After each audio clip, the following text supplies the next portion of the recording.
Subscribe कीजिए F study class channel को और बेल आइकन को दबाइए लेटेस्ट वीडियो सबसे पहले देखने के लिए।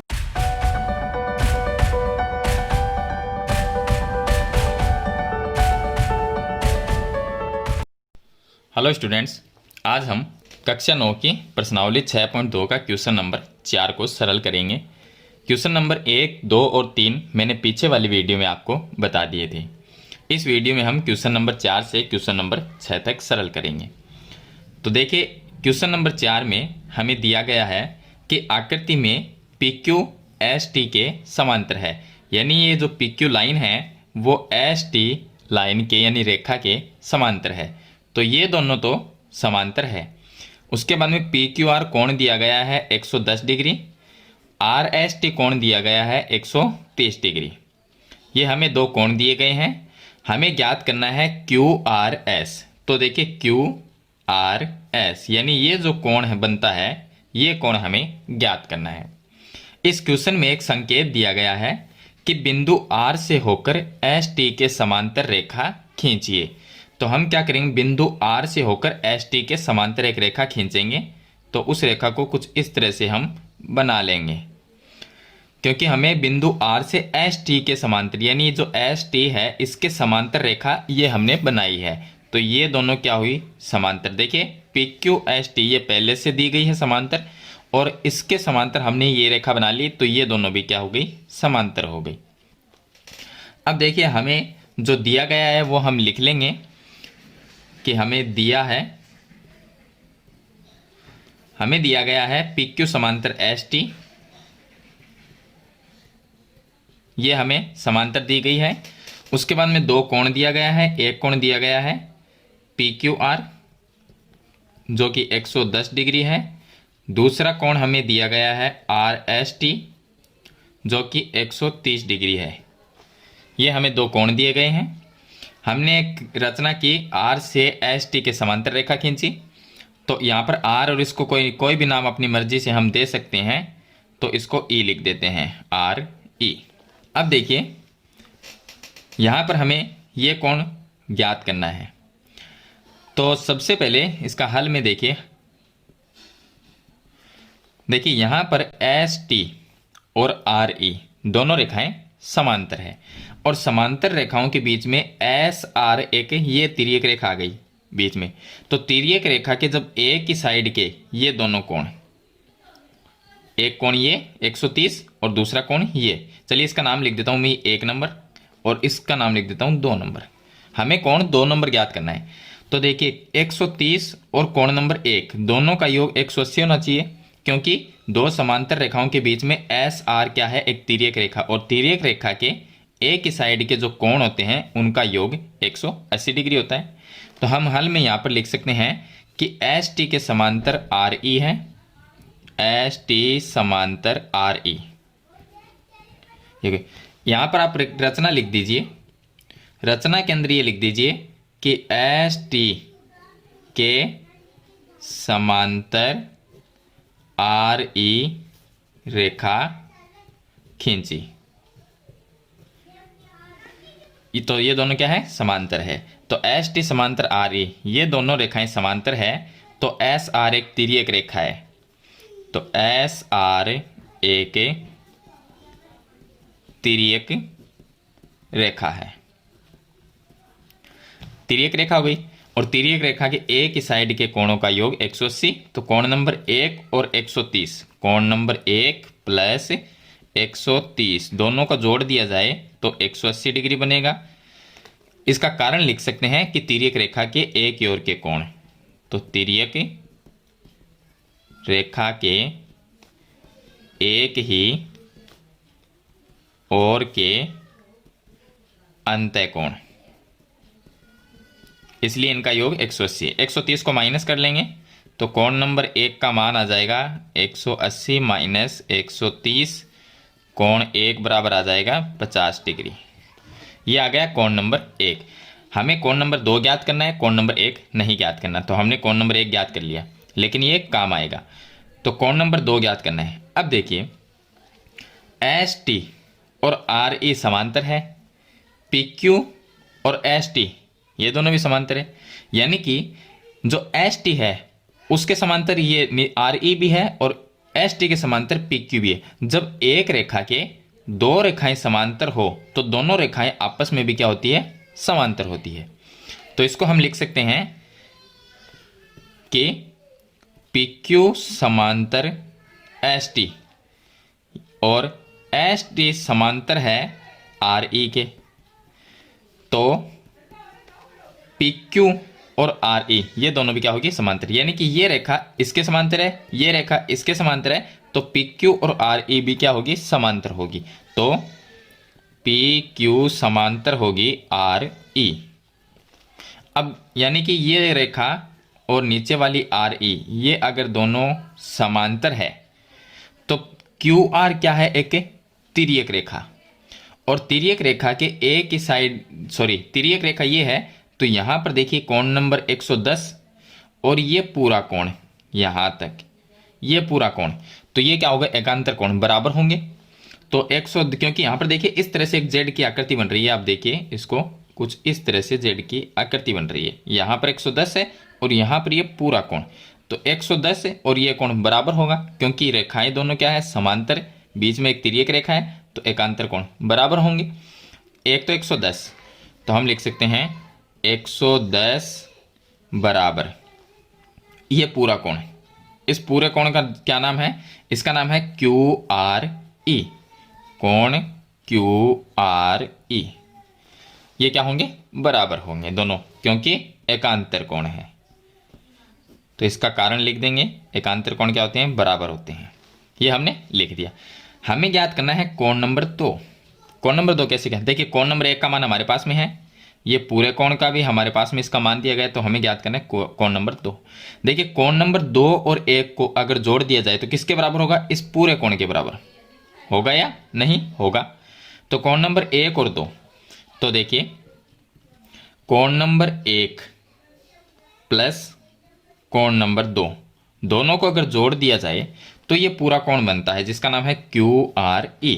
तो हम लिखेंगे कोण क्यू आर ई, ये बनता है। कोण नंबर 1 का मान हमने यहाँ पर ज्ञात किया था जो कि 50 डिग्री है, तो हमने 50 प्लस कोण नंबर 2 बराबर कोण क्यू आर ई का मान है 110 डिग्री, ये लिख देंगे। 50 को इस साइड में लेके माइनस कर देंगे, तो कोण नंबर 2 बराबर 110 माइनस 50, तो बराबर में आ गया 60 डिग्री। यानी कोण नंबर जो 2 है इसका मान आएगा 60 डिग्री, और 2 का नाम क्या है, क्यू आर एस।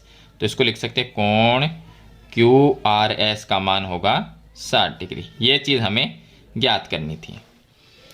तो ये है इसका क्वेश्चन नंबर 4। चलिए इसके बाद में शुरू करते हैं क्वेश्चन नंबर 5।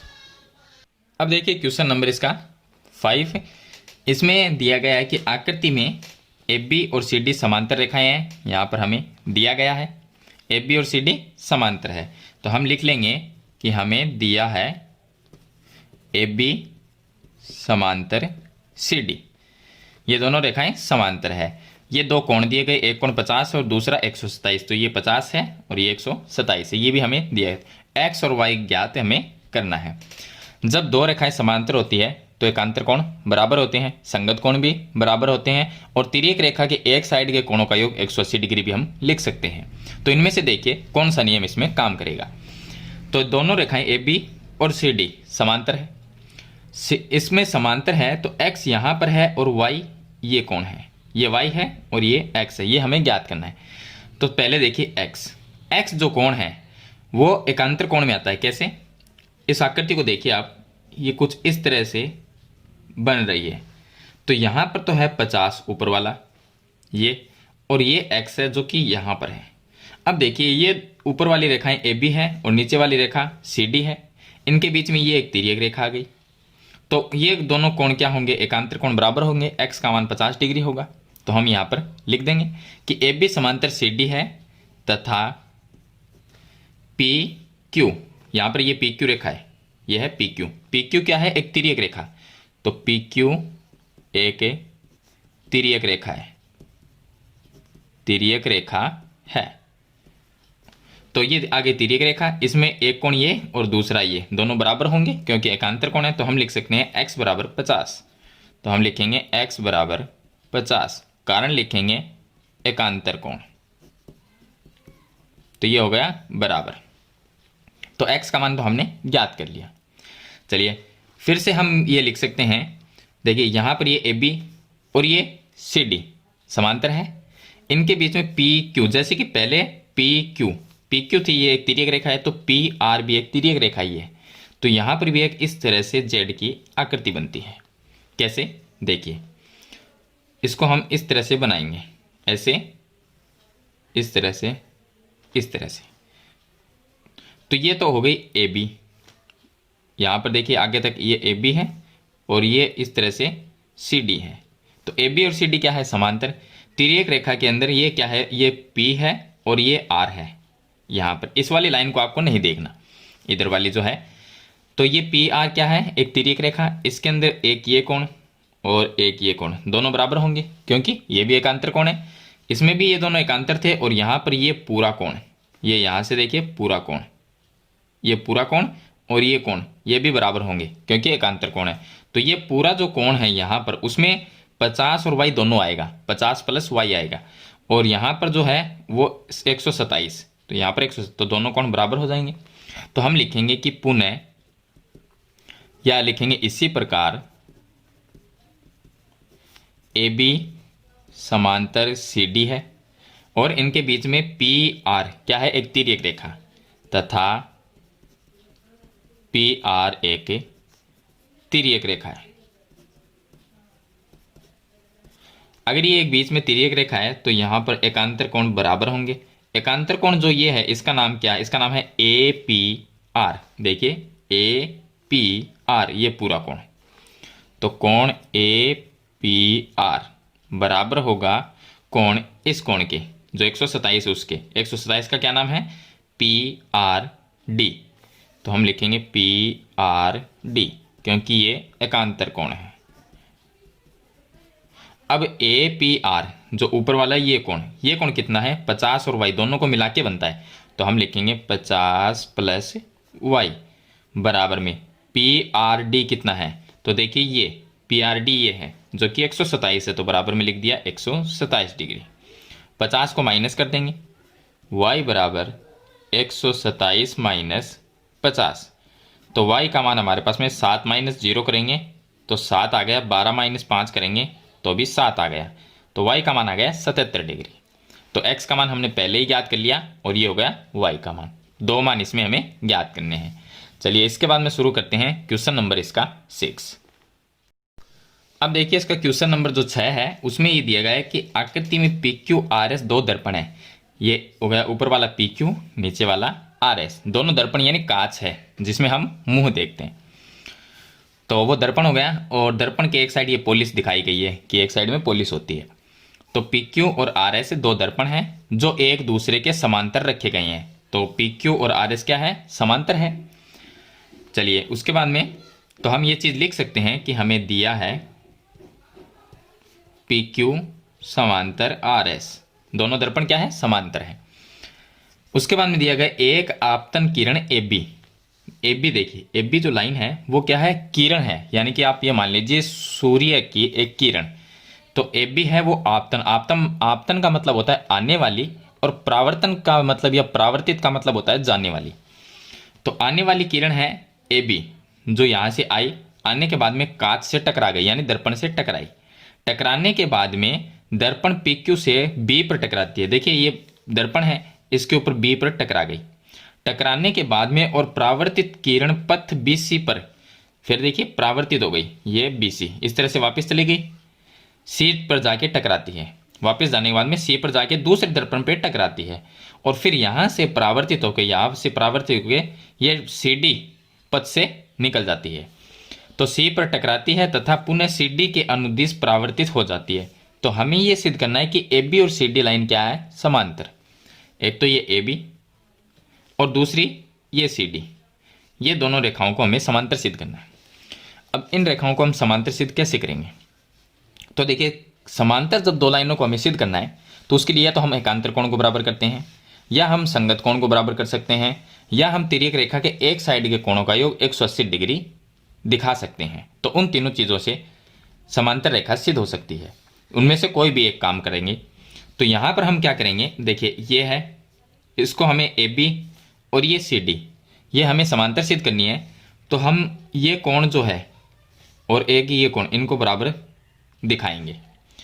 इनको बराबर दिखाएंगे क्योंकि ये दोनों क्या बन रहे हैं, एकांतर कोण है। देखिए ये जेड क्या करती है, ए बी, इनके बीच में ये एक तिर्यक रेखा और ये हो गई सी डी। तो ये सी डी और ए बी तो समांतर हमें सिद्ध करनी है। ये दोनों लाइन, इनके बीच में तिर्यक रेखा है और ये जेड की आकृति बनती है इस तरह से। तो इसके अंदर एक कोण ये और एक ये एकांतर कोण है। अगर इनको बराबर कर देते हैं हम, तो ए बी और सी डी क्या होगी, ऑटोमेटिक ही समांतर हो जाएगी। अब इनको सिद्ध क्या करेंगे, देखिए आपने विज्ञान में ये पढ़ा होगा कक्षा 8 के अंदर कि जब कोई कांच होता है, मान लीजिए ये एक दर्पण है कांच, इस तरह से जब सूर्य की किरण आती है इस तरह से, ये सूरज की किरण है, यहाँ से आई, कांच से यहाँ जो दर्पण है इससे टकराई, टकराने के बाद में वापस चली जाती है। तो इनके बीच में क्या होता है, एक अभिलंब भी होता है। इनके बीच में एक इस तरह से अभिलंब होता है, इस तरह से, ये अभिलंब हो गया। अभिलंब का मतलब होता है 90 डिग्री का कोण बनना। तो अभिलंब होता है। अब आपको एक चीज ध्यान रखना है कि आने वाली जो किरण है, ये किरण आने वाली और जाने वाली, दोनों के बीच में जो कोण बनता है वो बराबर होता है। आपतन कोण, जिसको हम क्या कहते हैं, आपतन कोण और परावर्तन कोण। ये कोण कौन सा है, अन्य, ये देखिए यहां से ये किरण आई तो ये कोण बना और ये वापस चली गई तो ये कोण बना। दोनों कोण क्या होंगे, बराबर। यानी इसको 1 और 2 नाम दे तो हम ये लिख सकते हैं कोण नंबर 1 बराबर कोण नंबर 2। इसका कारण क्या है, इसका कारण ये है कि आपतन कोण बराबर होता है परावर्तन कोण। ये विज्ञान में हमने पढ़ा है, परावर्तन कोण। विज्ञान में आप देखिए एक चैप्टर मिलेगा जिसके अंदर आपको, ये दर्पण वाला चैप्टर है, उसके अंदर ये चीज लिखी गई है कि आपतन कोण और परावर्तन कोण बराबर होता है। यानी जब सूर्य की किरण आती है, कांच से टकराती है, उस टाइम जो कोण बनाती है और एक जाने वाली किरण वापस जो कोण बनाती है, दोनों कोण बराबर होते हैं। तो हम 1 नंबर 2 नंबर को बराबर लिख सकते हैं। बीच में क्या है, अभिलंब है। और एक चीज आपको ध्यान और रखनी है, जब दो समांतर रेखाओं के बीच में एक अभिलंब हम इस तरह से बनाएंगे, दूसरा इस तरह से बनाएंगे, तो दोनों अभिलंब क्या होंगे, समांतर होंगे, क्योंकि ये दोनों रेखाएं क्या है, समांतर। तो ये दोनों भी अभिलंब क्या होंगे, समांतर होंगे। तो ये चीज का आपको ध्यान रखना है। चलिए यहां पर हम क्या करेंगे, पी क्यू और आर एस समांतर हमें दी गई है। उसके बाद में हम रचना में लिख लेंगे। रचना में हम लिखेंगे कि हमने एक अभिलंब खींचा। तो अभिलंब देखिए कुछ इस तरह से, ये एक अभिलंब बना लेंगे। अभिलंब का मतलब है कि यहां पर बनता है 90 डिग्री का कोण, और एक अभिलंब हम इसके बीच में बनाएंगे इस तरह से। तो यहां पर भी 90 डिग्री का कोण बनता है। अब अभिलंब जो होते हैं वो समांतर रेखाओं के बीच में जो अभिलंब है वो भी समांतर होते हैं। तो इसको देखिए हम यहां पर लिखेंगे, इसको कोई भी नाम लिख लेते हैं। जैसे कि यहाँ पर बी है, ए बी सी डी हो गया, तो इसको कोई भी नाम दे देंगे। जैसे इसको नाम दे दिया एम दे दिया और इसको नाम एन दे दिया, कोई भी नाम लिख लीजिए। तो बी एन क्या, बी एम एक अभिलंब है और सी एन ये भी एक अभिलंब है। चलिए ये दोनों हमने खींचे हैं, तो हम रचना में लिखेंगे कि बी एम व सी एन अभिलंब खींचे। ये हमने अभिलंब खींचे हैं। तो अभिलंब क्या होते हैं, समांतर रेखाओं के बीच में विलंब समांतर होते हैं।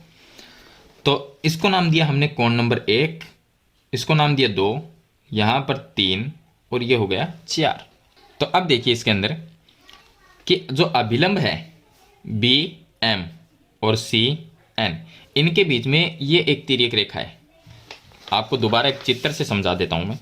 ये हमारा अभिलंब है, इनके बीच में एक इस तरह से ये रेखा है जो कि तिर्यक रेखा का काम कर रही है।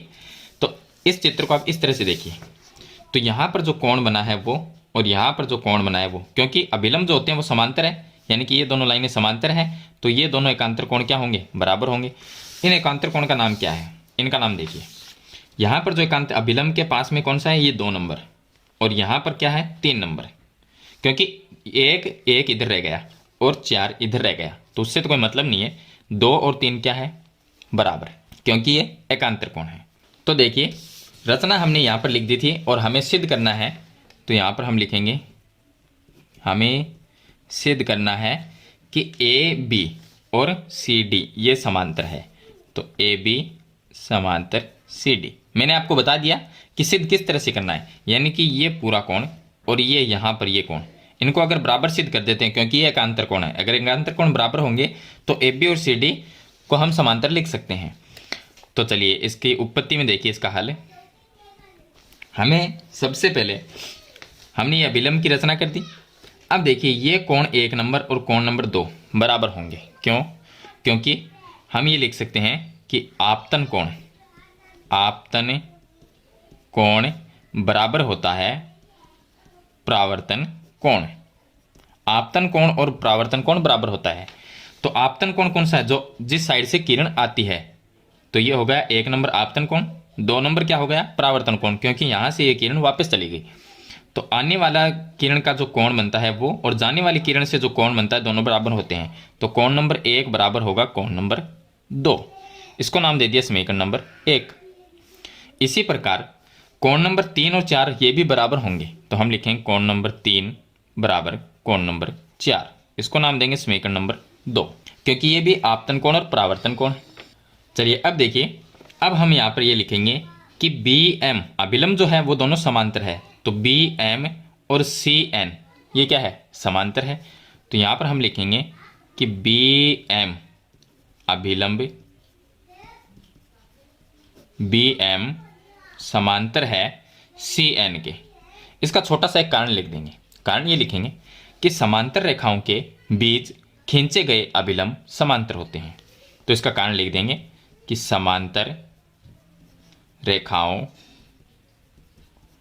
के बीच खींचे गए अभिलंब समांतर होते हैं।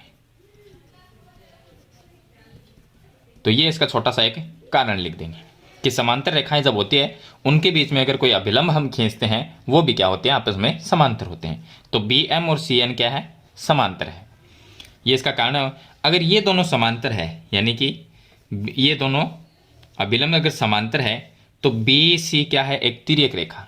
तो हम लिख देंगे बी सी एक तिर्यक रेखा है, तिर्यक रेखा है। और तिर्यक रेखा से यहाँ पर कोण नंबर 2 और कोण नंबर 3 क्या होंगे? बराबर, क्योंकि ये एक जेड की आकृति बना। देखिए यहाँ से इस तरह से और इस तरह से, तो जेड की आकृति में कोण नंबर 2 और 3 बराबर होंगे। तो हम लिख सकते हैं कोण नंबर 2 बराबर कोण नंबर 3। कारण लिखेंगे एकांतर कोण। एकांतर कोण बराबर होते हैं। अब इसको हम चेंज कैसे कर सकते हैं? तो यहाँ पर देखिए, इसको नाम दे दिया समीकरण नंबर 3। यहाँ से इसको थोड़ा सा हम चेंज करेंगे। कोण 2 की जगह हम क्या लिख सकते हैं? देखिए यहाँ पर कोण 2 की जगह हम कोण 1 लिख सकते हैं, क्योंकि दोनों बराबर है। तो इसकी जगह हमने लिख दिया कोण नंबर 1 बराबर। कोण 3 है, वो किसके बराबर है? 4 के बराबर। तो कोण 3 की जगह हम 4 लिख सकते हैं। तो इसकी जगह हमने लिख दिया कोण नंबर 4। इसको नाम दिया समीकरण नंबर 4। अगर समीकरण 3 और 4 को हम जोड़ देते हैं तो क्या बनेगा? तो देखिए यहाँ पर मैं आपको आगे बता देता हूँ। समीकरण 3 और 4 को प्लस करने पर, तो समीकरण 3 प्लस समीकरण 4, 2 और 1 को हम जोड़ देंगे। एक साइड वाले एक साइड में जुड़ेंगे और दूसरे साइड वाले दूसरे में। तो 2 और 1 को जोड़ दिया तो कोण नंबर 1 प्लस 2 बन गया बराबर 3 और 4 ये प्लस हो जाएंगे, तो कोण नंबर 3 प्लस कोण नंबर 4। कोण नंबर 1 और 2, 1 और 2 को मिला दिया जाए तो क्या बनता है? ये बनता है ए बी सी। तो ये बन गया कोण ए बी सी बराबर 3 और 4 को प्लस कर दिया जाए तो दोनों कोण ये पूरा बनता है। इसका नाम क्या है? इसका नाम है बी सी और डी। तो कोण बी सी डी, इसका मतलब क्या हुआ कि ये पूरा कोण और ये पूरा कोण अगर बराबर है तो ये दोनों क्या है? एकांतर कोण। ये दोनों कोण क्या है? एकांतर कोण है। और दोनों को हमने बराबर सिद्ध कर दिया। तो हम लिखेंगे एकांतर कोण बराबर है, एकांतर कोण बराबर है। तो क्या होगी? रेखाएं समांतर होती है। जब एकांतर कोण बराबर होते हैं तो रेखाएं समांतर होती है। इस आकृति में देखिए, ये कुछ इस तरह से बनी हुई आकृति है जिसके अंदर हमने इस कोण को इस कोण के बराबर सिद्ध कर दिया, क्योंकि ये दोनों एकांतर कोण हैं। एकांतर कोण अगर बराबर होते हैं तो ये रेखाएं जो होती है, एक ये रेखा और एक ये रेखा, ये समांतर होती है। तो ये रेखा कौन, इसका नाम क्या है, इसका नाम है ए बी, और ये जो रेखा है इसका नाम है सी डी। तो हम लिख सकते हैं ए बी समांतर सी डी, ये हम लिख सकते हैं। तो हमने दोनों रेखाओं को समांतर सिद्ध कर दिया, यानी ए बी समांतर सी डी। जब एकांतर कोण बराबर होते हैं तो रेखाएं समांतर होती है। तो ये दोनों कोण जब हमने बराबर सिद्ध कर दिए, इसका मतलब ए बी रेखा और सी डी रेखा क्या है, दोनों समांतर है। ये चीज़ हमें क्वेश्चन में सिद्ध करनी थी। तो ये होगा इसका लास्ट क्वेश्चन है, क्वेश्चन नंबर 6। इस वीडियो मैंने आपको 4, 5 और 6 3 क्वेश्चन बताए हैं। क्वेश्चन अच्छे लगे तो वीडियो को लाइक और शेयर जरूर कर देना। अगर आप इस चैनल पे नए हैं तो चैनल को सब्सक्राइब करना, साथ में बेल आइकन का बटन जरूर दबाना, ताकि एक नई वीडियो की नोटिफिकेशन है वो आपको मिलती रहे। तो आज की वीडियो में इतना ही, मिलते हैं एक नई वीडियो के साथ, तब तक के लिए थैंक यू।